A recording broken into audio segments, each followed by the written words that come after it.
Hello students, good morning to all of you. Welcome to my channel Ritu NCERT classes. Friends, आप लोगों को हमारे channel पर junior super TET और UP TET की प्रिपरेशन करवाया जाना शुरू किया गया है, जिसमें से हम लोगों ने दैनिक जीवन में विज्ञान, रेसे एवं वस्त्र, ब्लड के टॉपिक को बहुत अच्छी तरीके से कवर कर लिया है। और अब हम लोग एक न्यू टॉपिक पढ़ रहे हैं। वो कौन सा है? एनिमल का क्लासिफिकेशन, मतलब जंतुओं का वर्गीकरण, जिसमें से हम लोगों ने सीलोम के बारे में, बॉडी ऑर्गेनाइजेशन के बारे में, और उनका फाइलम कौन कौन से होते हैं, और कॉर्डेटा फाइलम का वर्गीकरण जो उसका क्लासिफिकेशन है वो कैसे किया जाता है, ये सारे टॉपिक हम लोगों ने बहुत अच्छी तरीके से कवर कर लिए। और आज हम लोग जो टॉपिक पढ़ने वाले हैं वो उसी टॉपिक से रिलेटेड है। वो है निडेरिया या सिलेंट्रेटा।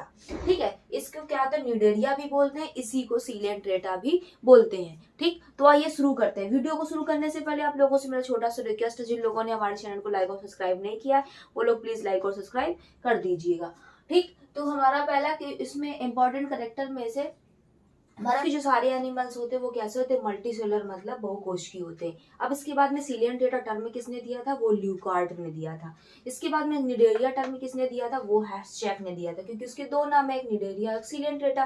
तो सिलियंट्रेटा ल्यूकार्ट ने टर्म दिया और निडेरिया किसने दिया? हैस्चैक ने दिया। ठीक, ये सारे इंपॉर्टेंट करेक्टर आप लोग कागज और पेन लेके उसको नोट कर लीजिए। इसके बाद में क्या होता है कि ये कॉनिकल फॉर्म में या सॉलिटरी रहते हैं, मतलब कॉलोनी बना के रहते हैं, इकट्ठे रहते हैं, या कुछ जीव के होते हैं जो अकेले रहते हैं।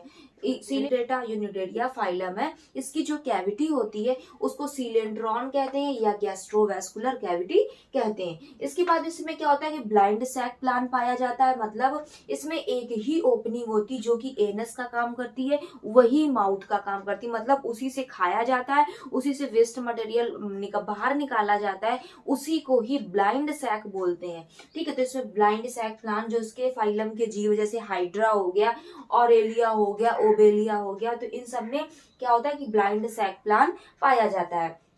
इसके बाद में ओरल इंड बियर टेंटिकल्स, जो इनका ओरल इंड मतलब जो माउथ होता है, जो ब्लाइंड सैक प्लान होता है, उसके चारों ओर क्या होते हैं कि बहुत सारे क्या पाए जाते हैं? टेंटिकल्स पाए जाते हैं, जो कि आप लोग फिगर में देख रहे हैं। ठीक है, इसमें बहुत सारे क्या है कि टेंटिकल्स पाए जाते हैं। इसके बाद निमेटोसिस्ट प्रेजेंट, जो इसपे क्या होती है कि निमेटोसिस्ट प्रेजेंट होती है, मतलब दंश कोशिकाएं प्रेजेंट होती हैं। क्या प्रेजेंट होती है? दंश कोशिकाएं, जिनको क्या कहते हैं? निमेटोसिस्ट कहते हैं। इनमें इनकी हेल्प से निमेटो अपने शिकार को पकड़ते हैं। इसके बाद इसमें जो बॉडी ऑर्गेनाइजेशन होता है वो टिश्यू लेवल का बॉडी ऑर्गेनाइजेशन होता है। तो आपको पता था प्रोटोजोआ में कैसा? प्रोटोप्लाज्मिक था, और जो हमारा पोरीफेरा था उसमें कैसा था? सेलुलर लेवल का था, कोशिकीय था। और फिर इसके बाद में इसमें कैसा है? टिश्यू लेवल का ऑर्गेनाइजेशन है।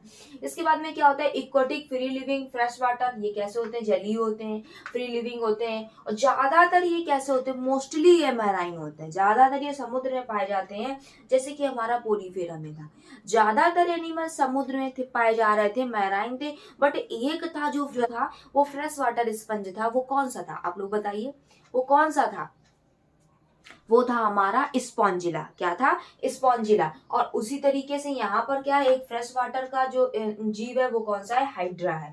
मोस्टली सब मैराइन, ज्यादातर मैराइन होते हैं, केवल फ्रेश वाटर में कौन रहता है? हाइड्रा। रेडियल सिमेट्री पाई जाती है इसमें, बिल्कुल सही बात है। इसमें क्या पाई जाती है? रेडियल सिमेट्री, मतलब इनको दो बराबर भागों से बांट सकते हैं। इसके बाद इसमें जो रिप्रोडक्शन होता है वो कैसा होता है? सेक्सुअल होता है, एसेक्सुअल होता है, दोनों प्रकार का रिप्रोडक्शन होता है।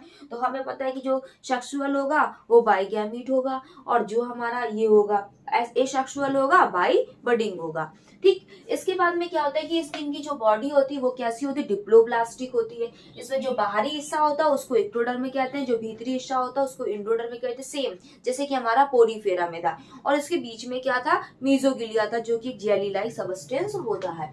इसके बाद में क्या होता है कि इसमें डाइमॉर्फिज्म पाया जाता है, बिल्कुल सही बात है। इसमें दो स्टेज पाई जाती है, एक पॉलिप पाई जाती है, एक मेड्यूसा पाई जाती है। आप लोग इसको फिगर में देख रहे होंगे कि क्या क्या पॉलिप है और क्या मेड्यूसा है। ठीक है, तो इसी को डाइमॉर्फिज्म बोलते हैं। इसके बाद में क्या होता है? ऑल्फैक्टरी पिट्स पाए जाते हैं। ऑल्फैक्टरी पिट्स जो होते हैं, और ऑसेलिया इसमें पाया जाता है, जो कि इसके क्या होते हैं कि सेंसरी ऑर्गन्स होते हैं। ठीक है, इसके बाद में क्या है कि ओबेलिया की लॉर्वल स्टेज जो होती है उसको प्लानुला बोलते हैं। मोस्ट इंपॉर्टेंट पॉइंट है ये कि ओबेलिया की जो लार्वल स्टेज होती है उसको क्या बोलते हैं? उसको बोलते हैं प्लानुला।